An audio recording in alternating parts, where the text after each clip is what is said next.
Donald Trump just made what can only be described as a surprising move in his ongoing effort to present himself as a peacemaker on the world stage by issuing a new threat in the very region where he claims to have brokered peace. His much-publicized ceasefire agreement, which still hasn't been finalized, is far from the lasting peace he describes. The reality is that Donald Trump continues to show a lack of understanding about the complex dynamics in the Middle East, and that became especially clear today during a chaotic meeting with Argentina's president, Javier Milei. We're going to break down everything that happened and what it could mean moving forward. But before we get into Trump's latest statement and its global implications, if you enjoy our coverage, please take a moment to like this video and subscribe to the channel. It really helps support the work we do here. Now, let's start where Trump began in that meeting, with his unexpected comments about his teleprompter at the United Nations. I met him at the United Nations before I went up to speak, and then I found that I didn't have a speech because I had no teleprompter. They turned off my teleprompter purposely. They made it impossible for me. But it didn't silence me. I spoke without, and it was a good speech. I mean, it was a good speech. But no, think of that. You go into the United Nations, I'm speaking in front of 158 leaders and the whole world. And I look at my teleprompter, and it's dead. They killed my teleprompter. They wouldn't let the man that operated into the booth. Can you believe that? Donald Trump is once again portraying himself as a global peacemaker, while simultaneously claiming to understand why the United States is sending $20 billion to Argentina as part of a financial relief effort. Meanwhile, many Americans, including farmers and working families, continue to feel the strain of his economic decisions. Trump presents himself as deeply knowledgeable about international affairs, but his public comments suggest otherwise. What he consistently focuses on most, however, is himself, his image, his speeches, and the recognition he believes he deserves for deals that haven't actually been finalized. During today's meeting, Trump went a step further by expressing support for Argentina's president, Javier Milei. This wasn't just about the $20 billion aid package. It also came across as a political endorsement, one clearly tied to the praise Milei has offered Trump. And in a symbolic gesture before Trump's latest controversial remarks, the Argentine delegation presented him with a personal letter, a nomination document that he proudly displayed during the meeting. Quería darle.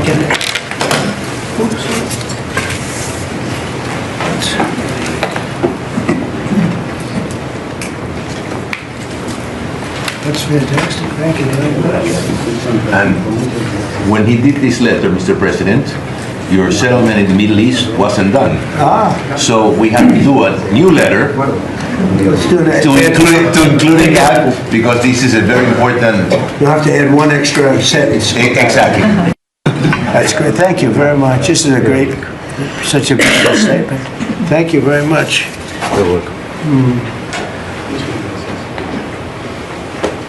That's beautiful. Thank you. Mr. President. So this Argentinian delegation, which is already set to receive a $20 billion aid package from the Trump administration, appeared to be seeking even more support, possibly several additional billions, as a gesture of goodwill. During their meeting, they presented Donald Trump with a letter nominating him once again for the Nobel Peace Prize. Now, they did mention that the letter had been prepared some time ago, meaning it didn't include his recently announced Middle East ceasefire proposal. But the reality is, Donald Trump hasn't actually achieved peace in the region. And by all indications, he doesn't fully grasp the complexities of the agreement he's promoting. What Trump consistently understands best, however, is confrontation. His focus quickly shifted from diplomacy to political attacks, this time directing his criticism toward Vice President VP Harris. And before we get into exactly what he said and why it matters, let's unpack how this meeting set the stage for his latest round of threats. Would you support dollarization? I would say that I'll leave that up to my my economic people, but I like the dollar. I'm very strong on the dollar. And anybody who wants to deal in dollars, they have an advantage over people that aren't. But for the most part, we're keeping it that way. I think if Biden would have, Biden, that group would have gotten elected, meaning Kamala, you wouldn't have the dollar as your currency anymore. You wouldn't have a world domination by the dollar if I didn't win this election. And now the domination, like BRICS. I told anybody who wants to be in BRICS, that's fine, but we're going to put tariffs on your nation. Everybody dropped out. They're all dropping out of BRICS. BRICS was an attack on the dollar. And I said, so it's funny, but it's not funny because the dollar is actually crashing right now because of Donald Trump. Of course, he doesn't actually seem to care about that. And Donald Trump is just out of it. He wants to lash out. He wants to attack. His insecurities are always on display, and the biggest one is around the Nobel Peace Prize. He didn't win, and he's not going to get. It's why he's on this PR tour right now with mainstream media outlets for some reason praising this deal as if it has secured peace for all eternity. But it hasn't even secured peace right now, because we're seeing new reporting about what Israel is doing in the wake of this supposed agreement. Already today, Israel has conducted a drone strike in Gaza, shot and wounded 2 others. Killed 5 Palestinians in Gaza City, fired on and wounded several others.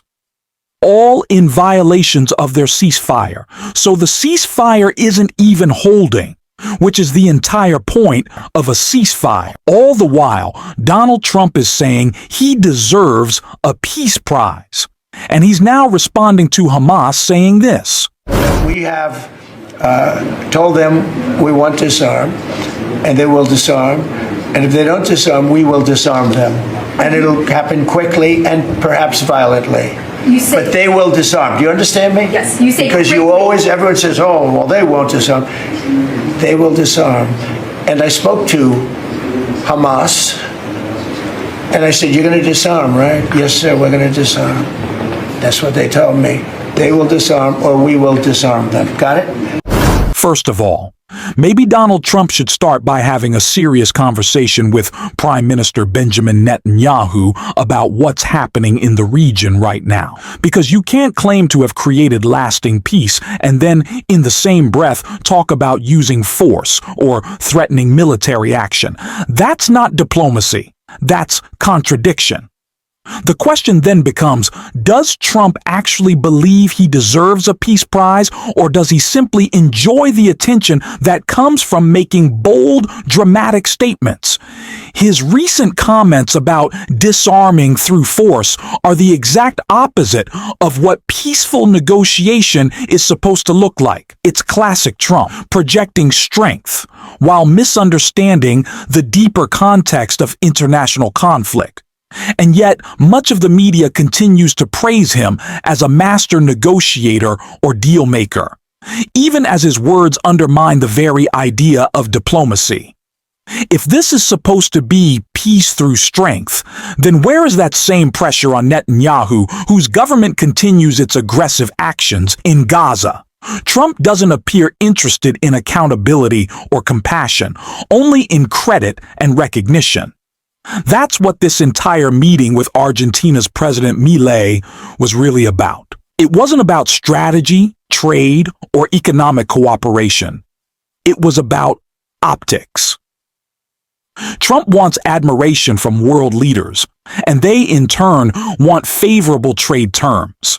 Instead of real discussions about building fair global partnerships, we get moments designed to showcase Trump being praised on the world stage.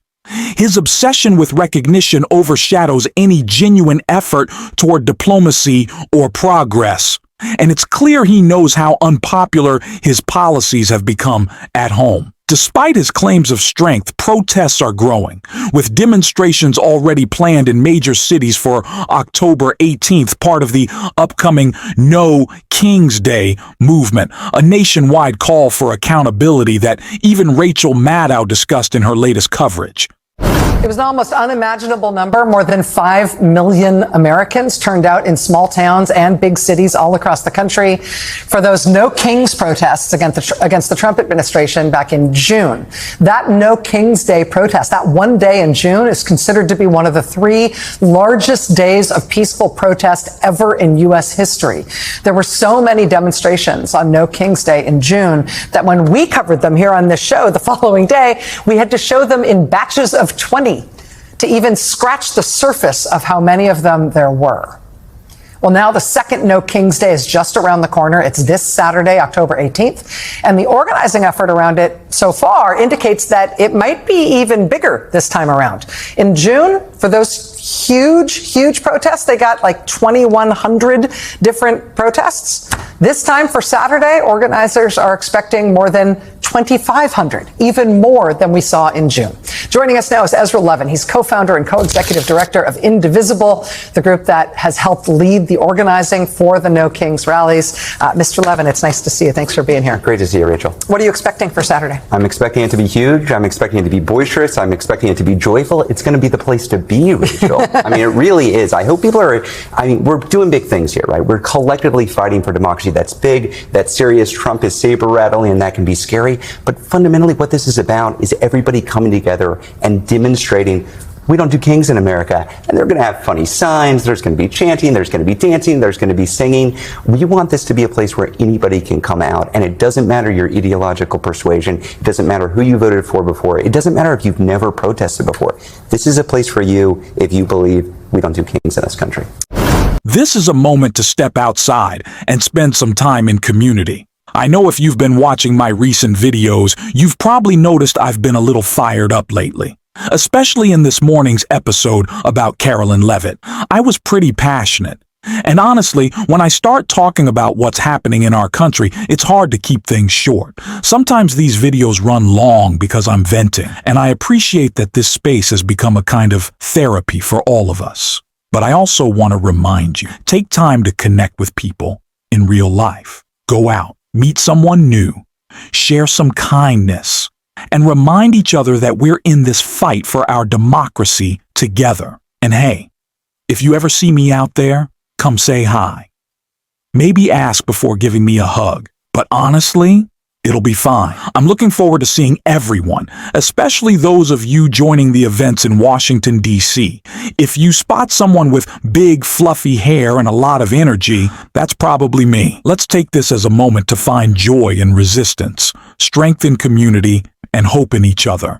And as always, if you want to support the work we're doing here, please hit that subscribe button, leave a like on this video, and drop a blue heart in the comments.